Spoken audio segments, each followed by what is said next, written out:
ಸ್ನೇಹಿತರೆ, ಮೀಡಿಯಾ ಮಾಸ್ಟರ್ಸ್ಗೆ ಸ್ವಾಗತ ಸುಸ್ವಾಗತ. ಗೆಳೆಯರೆ, ವಿಧಾನ ಪರಿಷತ್ ಚುನಾವಣೆಗೆ ಇನ್ನು 2 ದಿನ ಬಾಕಿ ಇದೆ. ಅದಕ್ಕಾಗಿ ನಡೀತಾ ಇರೋ ಅಬ್ಬರದ ಪ್ರಚಾರ, ರಾಜಕೀಯ ಪಕ್ಷಗಳು ಪರಸ್ಪರ ಕಾಲೆಳ್ಕೊಳ್ತಾ ಇರೋದು, ಮೈತ್ರಿಗಳು, ಜಗಳಗಳು ಇವೆಲ್ಲವೂ ಒಂದು ಕಡೆ ಆದರೆ, ಚುನಾವಣೆಗೆ ಮಾಡಲಾಗ್ತಾ ಇದೆ ಅಂತ ಹೇಳ್ತಾ ಇರೋ ಖರ್ಚು ನಿಜಕ್ಕೂ ಗಾಬರಿಯನ್ನು ಉಂಟು ಮಾಡ್ತಾ ಇದೆ.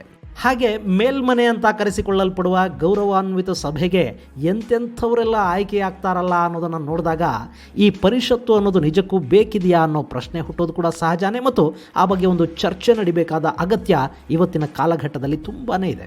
ಹಾಗಾದರೆ ಮೇಲ್ಮನೆ ಅಂತ ಕರೆಸಿಕೊಳ್ಳಲ್ಪಡುವ ವಿಧಾನ ಪರಿಷತ್ತಿನ ಕಥೆ ಏನು? ದೇಶದ ಎಷ್ಟು ರಾಜ್ಯಗಳಲ್ಲಿ ವಿಧಾನ ಪರಿಷತ್ತು ಅನ್ನೋದು ಇವತ್ತಿಗೂ ಕೂಡ ಅಸ್ತಿತ್ವದಲ್ಲಿದೆ ಮತ್ತು ಎಷ್ಟು ರಾಜ್ಯಗಳು ವಿಧಾನ ಪರಿಷತ್ತೇ ಬೇಡ ಅನ್ನೋ ನಿರ್ಧಾರ ಮಾಡಿವೆ? ವಿಧಾನ ಪರಿಷತ್ತಿನ ಕೆಲಸ ಏನು? ಅಲ್ಲಿಗೆ ಸದಸ್ಯರ ಆಯ್ಕೆ ಹೇಗಾಗತ್ತೆ? ಇವತ್ತು ಆಗ್ತಾ ಇರೋದು ಏನು ಅನ್ನೋ ಬಗ್ಗೆ ಒಂದಷ್ಟು ಇಲ್ಲಿ ಗಮನ ಹರಿಸೋಣ. ಆಮೇಲೆ ಆ ಬಗ್ಗೆ ನಿಮ್ಮ ಅಭಿಪ್ರಾಯಗಳನ್ನು ತಿಳಿಸೋದಕ್ಕೆ, ಚರ್ಚೆ ಮಾಡೋದಕ್ಕೆ ಕಾಮೆಂಟ್ ಬಾಕ್ಸ್ ಅಂತೂ ಇದ್ದೇ ಇದೆ.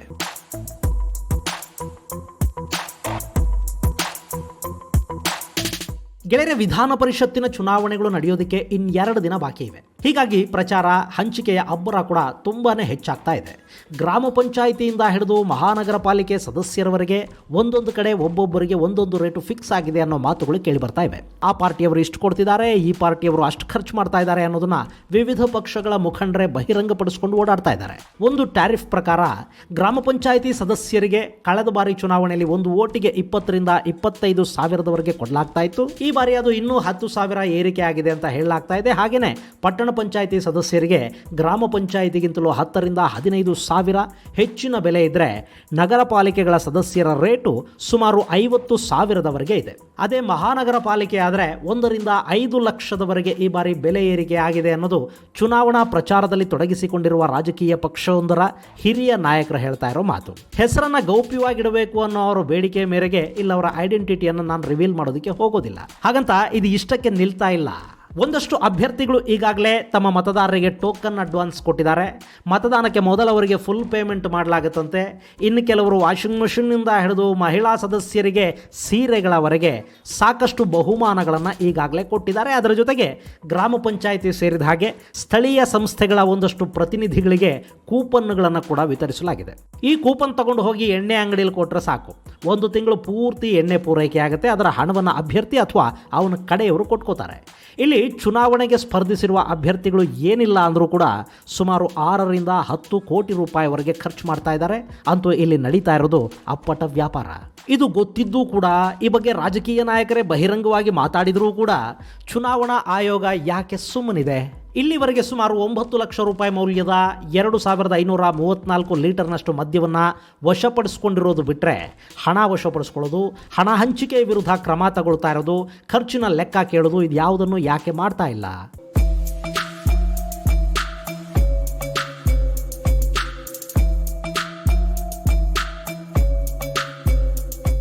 ಗೆಳೆಯರೆ, ಮಜಾ ಇರೋದೇ ಇಲ್ಲಿ.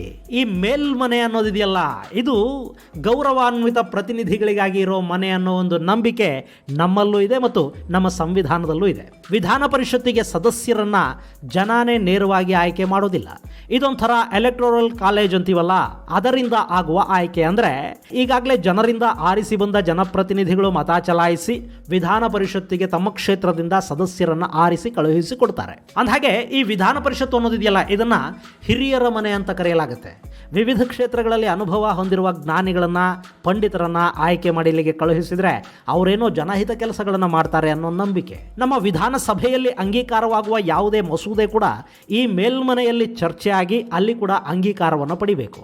ಅಕಸ್ಮಾತ್ ಕೆಳಮನೆಯಲ್ಲಿ ಬಹುಮತ ಇದೆ ಅನ್ನೋ ಕಾರಣಕ್ಕೆ ಜನಹಿತವಲ್ಲದ ಯಾವುದೇ ಮಸೂದೆಯನ್ನು ಸದಸ್ಯರು ಅಂಗೀಕರಿಸಿದರೂ ಕೂಡ ಅದು ಮೇಲ್ಮನೆಯಲ್ಲಿನ ಪ್ರಬುದ್ಧರ ಅಂಗೀಕಾರ ಸಿಗದೇ ಇದ್ದರೆ ಕಾಯ್ದೆಯಾಗಿ ಜಾರಿಗೆ ಬರುವುದಿಲ್ಲ. ಈ ಮೇಲ್ಮನೆ ಅನ್ನೋದು ಇರೋದೇ ಆಡಳಿತ ಪಕ್ಷ ದಾರಿ ತಪ್ಪದ ಹಾಗೆ ನೋಡ್ಕೊಳ್ಳೋದಿಕ್ಕೆ, ಜನವಿರೋಧಿ ಮಸೂದೆಗಳು ಕಾಯ್ದೆಗಳಾಗದ ಹಾಗೆ ತಡೆಯೋದಿಕ್ಕೆ. ಹಾಗಾಗಬೇಕು ಅಂದರೆ ಅಲ್ಲಿ ಒಂದಷ್ಟು ಜನ ಪ್ರಬುದ್ಧರು, ಅನುಭವಿಗಳು, ಜ್ಞಾನ ಇರೋರು, ಹಿರಿಯರು ಬಂದು ಕೂತ್ಕೋಬೇಕಲ್ವಾ.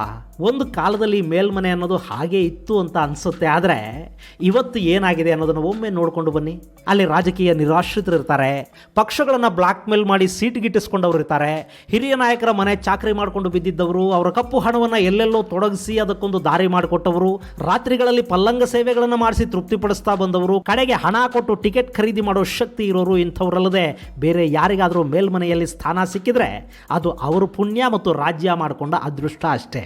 ಇನ್ನು ಮೇಲ್ಮನೆಗೆ ಸ್ಪರ್ಧೆ ಮಾಡೋದಕ್ಕೆ ಒಂದಷ್ಟು ನಿಯಮಗಳಿವೆ ಮತ್ತು ಅದಕ್ಕೆ ಎಲ್ಲೆಲ್ಲಿಂದ ಸದಸ್ಯರನ್ನು ಆರಿಸಬೇಕು ಅನ್ನೋದಕ್ಕೆ ಕೂಡ ನಿಯಮಾವಳಿಗಳಿವೆ. ಮೇಲ್ಮನೆ ಅನ್ನೋದು ಕೆಳಮನೆಯ 1/3 ಸದಸ್ಯ ಬಲವನ್ನು ಹೊಂದಿರಬೇಕು. ಈಗ ಕರ್ನಾಟಕದ ವಿಧಾನಸಭೆ ಇದೆಯಲ್ಲ, ಅದರ ಒಟ್ಟು ಸದಸ್ಯರ ಸಂಖ್ಯೆ 225. ಅದರಲ್ಲಿ 1/3 ಭಾಗ ಅಂದರೆ 75 ಮಂದಿ. ಇದು ನಮ್ಮ ಮೇಲ್ಮನೆಯ ಸದಸ್ಯರ ಸಂಖ್ಯೆ. ಇನ್ನು ಮೇಲ್ಮನೆ ಚುನಾವಣೆಗೆ ಸ್ಪರ್ಧಿಸಬೇಕು ಅಂದರೆ ವಯಸ್ಸು 30 ಆಗಿರಬೇಕು, ಭಾರತೀಯ ನಾಗರಿಕನಾಗಿರಬೇಕು, ರಾಜ್ಯದ ಮತದಾರನಾಗಿರಬೇಕು, ವಿಧಾನಸಭೆ ರಾಜ್ಯಸಭೆ ಸೇರಿದ ಹಾಗೆ ಇನ್ಯಾವುದೇ ಜನಪ್ರತಿನಿಧಿ ಸಭೆಯ ಸದಸ್ಯತ್ವ ಇರಬಾರ್ದು.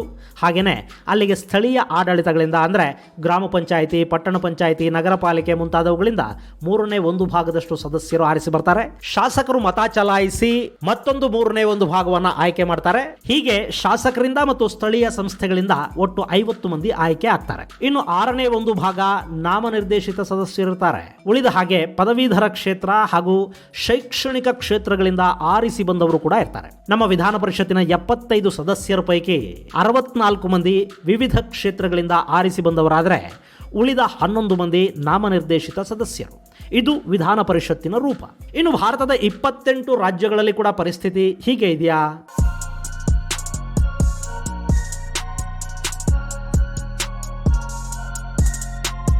ಗೆಳೆಯರೆ, ನಿಮಗೆ ಗೊತ್ತಿರಲಿ, ಭಾರತದಲ್ಲಿ ಕೇವಲ 6 ರಾಜ್ಯಗಳು ಮಾತ್ರ ವಿಧಾನ ಪರಿಷತ್ತು ಅಥವಾ ಮೇಲ್ಮನೆಯನ್ನು ಹೊಂದಿವೆ. 22 ರಾಜ್ಯಗಳಲ್ಲಿ ಈ ಮೇಲ್ಮನೆ ಅನ್ನೋದು ಇಲ್ಲ. ಕರ್ನಾಟಕ, ಆಂಧ್ರ ಪ್ರದೇಶ, ತೆಲಂಗಾಣ, ಮಹಾರಾಷ್ಟ್ರ, ಉತ್ತರ ಪ್ರದೇಶ ಮತ್ತು ಬಿಹಾರ ಇವು ಮೇಲ್ಮನೆಯನ್ನು ಹೊಂದಿರುವ ರಾಜ್ಯಗಳು. ನಮ್ಮಲ್ಲೇ ಅಂದರೆ ನಮ್ಮ ದಕ್ಷಿಣ ಭಾರತದಲ್ಲೇ ಕೇರಳ ಹಾಗೂ ತಮಿಳುನಾಡುಗಳಲ್ಲಿ ಮೇಲ್ಮನೆ ಅನ್ನೋದಿಲ್ಲ. ಅಲ್ಲಿರೋದು ವಿಧಾನಸಭೆ ಒಂದೇ. ಇನ್ನು ಈ ವಿಧಾನ ಪರಿಷತ್ತು ಅನ್ನೋದಿದೆಯಲ್ಲ, ಇದನ್ನು ನಡೆಸೋದಕ್ಕೆ ಪ್ರತಿ ವರ್ಷ ಸರಾಸರಿ 60 ಕೋಟಿ ರೂಪಾಯಿ ಖರ್ಚಾಗುತ್ತೆ ಅಂತ ಹೇಳಲಾಗ್ತಾ ಇದೆ. ಅಂದರೆ 6 ವರ್ಷಗಳ ಅವಧಿಗೆ ಸುಮಾರು 360 ಕೋಟಿ ರೂಪಾಯಿಯಷ್ಟು ಹಣ ನಮ್ಮ ತೆರಿಗೆಯಿಂದ ಅಂದರೆ ಸರ್ಕಾರದ ಬೊಕ್ಕಸದಿಂದ ಖರ್ಚಾಗುತ್ತೆ. ಈಗ ಅಸಲಿ ವಿಷಯಕ್ಕೆ ಬರೋಣ. ಈ ಮೇಲ್ಮನೆ ಅನ್ನೋದೇ ಇಲ್ಲದ 22 ರಾಜ್ಯಗಳಿವೆಯಲ್ಲ, ಅಲ್ಲೇನಾದರೂ ಈ ಅಪ್ಪರ್ ಹೌಸ್ ಇಲ್ಲದ ಕೊರತೆ ಏನಾದರೂ ಕಾಣ್ತಾ ಇದೆಯಾ? ಅಥವಾ ಈ ಮೇಲ್ಮನೆ ಇರೋ ಕಡೆ ಆಡಳಿತದಲ್ಲಿ ಭಾರಿ ಸುಧಾರಣೆಗಳು ಅನ್ನೋದನ್ನೇನಾದರೂ ನಾವು ನೋಡೋದಕ್ಕೆ ಸಾಧ್ಯ ಆಗ್ತಾ ಇದೆಯಾ? ಬುದ್ಧಿವಂತರು, ಹಿರಿಯರು, ಜ್ಞಾನಿಗಳು ಇರಬೇಕಾದ ಅಪ್ಪರ್ ಹೌಸ್ ಅಂದರೆ ವಿಧಾನ ಪರಿಷತ್ತಲ್ಲಿ ಕೂಡ ಕೋಟ್ಯಂತರ ರೂಪಾಯಿ ಹಣ ಖರ್ಚು ಮಾಡಿ ಮತಗಳನ್ನು ಖರೀದಿ ಮಾಡಿಕೊಂಡು ಟಿಕೆಟ್ಗಾಗಿ ಕೂಡ ಪಕ್ಷಗಳಿಗೆ ಕೋಟ್ಯಂತರ ರೂಪಾಯಿ ಹಣ ಕೊಟ್ಟು ಬಂದು ಕೂತ್ಕೊಳ್ಳೋದೇ ಆದರೆ ಈ ಪರಿಷತ್ತಿನ ಅಗತ್ಯ ಆದರೂ ಏನಿದೆ? ಇಲ್ಲಿ ಶಾಸನಗಳ ಬಗ್ಗೆ, ಮಸೂದೆಗಳ ಬಗ್ಗೆ ಚರ್ಚೆ ಮಾಡಬೇಕಾದ ಸ್ಥಳದಲ್ಲಿ ಅಂಗೂಟಿ ಛಾಪುಗಳು, ರಿಯಲ್ ಎಸ್ಟೇಟ್ ಕುಳಗಳು, ಎಣ್ಣೆ ಮಾರೋರು, ಎದೆ ಸೀಳಿದ್ರೆ 2 ಅಕ್ಷರ ಇಲ್ಲದವರು ಬರೋದಾದ್ರೆ ಈ ಮೇಲ್ಮನೆಯ ಅಗತ್ಯ ನಿಜಕ್ಕೂ ಏನಿದೆ? ಇನ್ನು ನಾವಿವತ್ತು ದೇಶಾದ್ಯಂತ ಭ್ರಷ್ಟಾಚಾರ ಹೆಚ್ಚಾಗ್ತಿದೆ ಅಂತ ಮಾತಾಡ್ತೀವಿ. ಇಲ್ಲಿ ಜನಪ್ರತಿನಿಧಿಗಳ ಮತಗಳನ್ನು ಕೂಡ ಖರೀದಿ ಮಾಡಲಾಗುತ್ತೆ. ಹಾಗೆ ಮೇಲ್ಮನೆಯಂಥ ಜಾಗಗಳಲ್ಲಿ ಕೂಡ ಸೀಟುಗಳನ್ನು ಮಾರಾಟ ಮಾಡಲಾಗುತ್ತೆ ಅನ್ನೋದಾದ್ರೆ ಇನ್ನು ನಾವು ಭ್ರಷ್ಟಾಚಾರದ ಬಗ್ಗೆ ಮಾತನಾಡಿ ಪ್ರಯೋಜನವಾದರೂ ಏನು? ಇವತ್ತು ಒಂದು MLA ಚುನಾವಣೆಗೆ ಕಡಿಮೆ ಅಂದರೂ ಕೂಡ 10-12 ಕೋಟಿ ರೂಪಾಯಿ ಬೇಕು ಅಂತ ಹೇಳ್ತಾರೆ. ಆದರೆ ಇಲ್ಲಿ MLC ಆಗೋದಕ್ಕೆ ಕೂಡ 16 ಕೋಟಿ ಖರ್ಚು ಮಾಡಿ ಬಂದು ಕೂತ್ಕೊಳ್ಳೋರು ಜನಹಿತ, ಜನಪರ ಅಂತ ಏನಾದರೂ ಯೋಚನೆ ಮಾಡೋದಕ್ಕೆ ಸಾಧ್ಯ ಆಗುತ್ತಾ? ಇಷ್ಟೆಲ್ಲ ಬಂಡವಾಳ ಹೂಡಿದವನು ಅದನ್ನು 6 ವರ್ಷಗಳಲ್ಲಿ 10 ಪಟ್ಟು 100 ಪಟ್ಟು ವಾಪಸ್ ತಗೊಳ್ಳೇಬೇಕು ಅಂತ ತಾನೇ ಬಯಸ್ತಾನೆ. ಅಂಥವರಿಂದ ನಾವು ಯಾವ ಜನಹಿತವನ್ನು ಬಯಸೋದಕ್ಕೆ ಸಾಧ್ಯ ಆಗುತ್ತೆ? ಇಷ್ಟಕ್ಕೂ ಈ ಮೇಲ್ಮನೆ ಅನ್ನೋ ಲೆಜಿಸ್ಲೇಟಿವ್ ಕೌನ್ಸಿಲ್ನಿಂದ ಜನರಿಗೆ ಆಡಳಿತಕ್ಕೆ ಆಗ್ತಾ ಇರೋ ಅನುಕೂಲಗಳಾದರೂ ಏನು?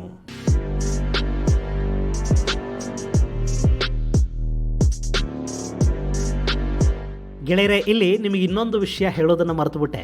ಈ ಚುನಾವಣೆ ನಡೀತಾ ಇದೆಯಲ್ಲ, ಇದರಲ್ಲಿ ಪ್ರಾಶಸ್ತ್ಯದ ಮತಗಳು ಅಂತ ಇರುತ್ತವೆ. ಅಂದರೆ ಒಂದು ಕ್ಷೇತ್ರದ ಒಟ್ಟು ಮತದಾರರ ಸಂಖ್ಯೆ ಏನಿದೆ, ಆ ಮತದಾರರ ಒಟ್ಟು ಸಂಖ್ಯೆಯ ಅರ್ಧಕ್ಕಿಂತ ಹೆಚ್ಚು ಮೊದಲ ಪ್ರಾಶಸ್ತ್ಯದ ಮತಗಳನ್ನು ಯಾವ ಅಭ್ಯರ್ಥಿ ತಗೋತಾನೆ ಆ ಅಭ್ಯರ್ಥಿ ಗೆದ್ದ ಅಂತ ಅರ್ಥ.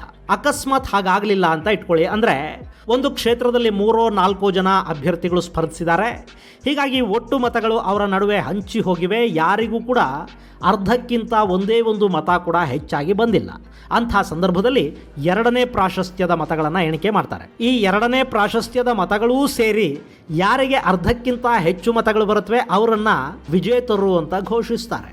ಹೀಗಾಗಿ ಇಲ್ಲಿ ಏನಾಗ್ತಾ ಇದೆ ಅಂದರೆ ಮೊದಲ ಪ್ರಾಶಸ್ತ್ಯದ ಮತಕ್ಕೆ, ಎರಡನೇ ಪ್ರಾಶಸ್ತ್ಯದ ಮತಕ್ಕೆ, ಮೂರನೇ ಪ್ರಾಶಸ್ತ್ಯದ ಮತಕ್ಕೆ, ಹೀಗೆ ಒಂದೊಂದು ಮತಕ್ಕೆ ಕೂಡ ಒಂದೊಂದು ಥರ ರೇಟ್ ಫಿಕ್ಸ್ ಆಗಿದೆ. ಇಂಥ ಪರಿಸ್ಥಿತಿಯಲ್ಲಿ ಈ ಮೇಲ್ಮನೆ ಅನ್ನೋ ವಿಧಾನ ಪರಿಷತ್ತಿನಿಂದ ಜನರಿಗೆ ಆಡಳಿತಕ್ಕೆ ಆಗ್ತಾ ಇರೋ ಅನುಕೂಲಗಳಾದರೂ ಏನು? ಈ ಬಗ್ಗೆ ಚರ್ಚೆ ಮಾಡಬೇಕಾದ ಅಗತ್ಯ ಖಂಡಿತ ಇದೆ. ಒಂದು ಕಾಲದಲ್ಲಿ ಪ್ರಬುದ್ಧರ ಮನೆ ಅನ್ನಿಸ್ಕೊಂಡಿದ್ದ ಈ ಲೆಜಿಸ್ಲೇಟಿವ್ ಕೌನ್ಸಿಲ್ ಅನ್ನೋದು ಇವತ್ತು ರಾಜಕೀಯ ನಿರಾಶ್ರಿತರಿಗೆ, ಹಾಗೆಯೇ ಇವತ್ತು ಹಣ ಇದ್ದವರು ಖರೀದಿ ಮಾಡಿಕೊಂಡು ಬಂದು ಕೂತ್ಕೊಳ್ಳೋ ಸ್ಥಾನ ಆಗಿರೋದಿದೆಯಲ್ಲ, ಇದು ಸಂವಿಧಾನ ಮತ್ತು ಅದರ ಆಶಯಕ್ಕೆ ಆಗ್ತಾ ಇರೋ ಅವಮಾನ. ಸಂವಿಧಾನವನ್ನು ಗೌರವಿಸೋ ಪ್ರತಿಯೊಬ್ಬರೂ ಕೂಡ ಈ ಬಗ್ಗೆ ಯೋಚನೆ ಮಾಡಲೇಬೇಕಾದ ಅಗತ್ಯ ಇದೆ ಅಲ್ವಾ? ಮೇಲ್ಮನೆಯ ಅಗತ್ಯದ ಬಗ್ಗೆ ಒಂದು ಚರ್ಚೆ ಖಂಡಿತ ನಡಿಬೇಕಾಗಿದೆ. ನೀವೇನಂತೀರಿ ಗೆಳೆಯರೆ? ಮುಂದಿನ ಸಂಚಿಕೆಯಲ್ಲಿ ಮತ್ತೊಂದಷ್ಟು ವಿಶೇಷಗಳ ಜೊತೆ ಮತ್ತೆ ಭೇಟಿಯಾಗೋಣ. ಅಲ್ಲಿವರೆಗೆ ಜೈ ಹಿಂದ್, ಜೈ ಕರ್ನಾಟಕ.